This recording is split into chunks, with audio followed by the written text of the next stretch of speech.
This is the video for Geometry 5.3 using angle bisectors of triangles. This is a review of what an angle bisector is. It's a ray that divides an angle into two congruent adjacent angles. So I have this angle ABC.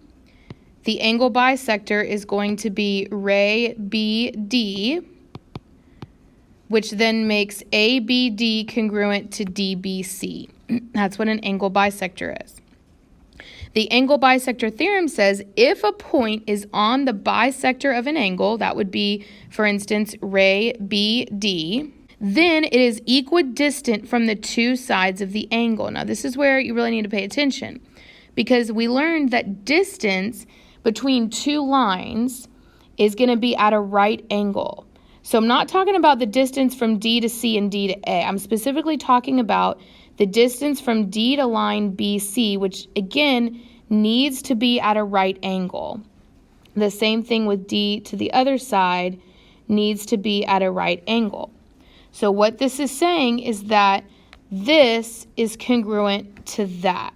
So then I could call this point F and call this point G, and so now I know that DF is congruent to DG. The converse of this theorem is also true. If a point is in the interior of an angle and it's equidistant from the sides, then it lies on the bisector. So I have an angle and I have this point D on the interior of the angle.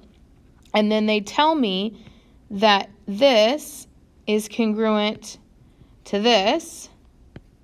Then I can conclude that BD must be the angle bisector. So in the original theorem, we're given an angle bisector, and then we know that the distances are equal.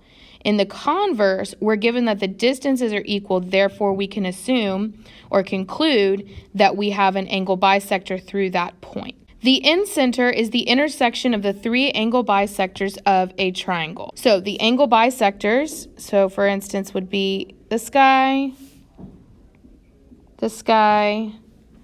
and this guy. So this is going to be the incenter.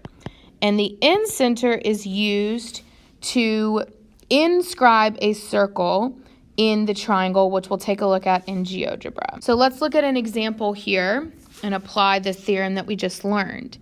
So we have a picture here. We don't have any letters, so I'm going to go ahead and give this letters. I'm going to call this A, I'm going to call this B, this C, and this D.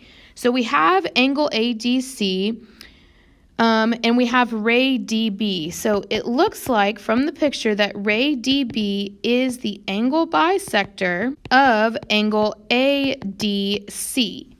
And how do I know that? Well, I know that because it's showing me that those two smaller angles are congruent.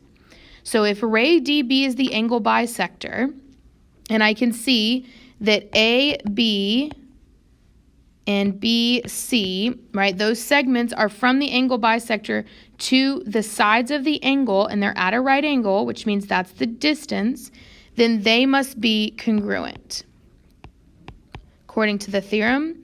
So 5x equals 6x minus 5.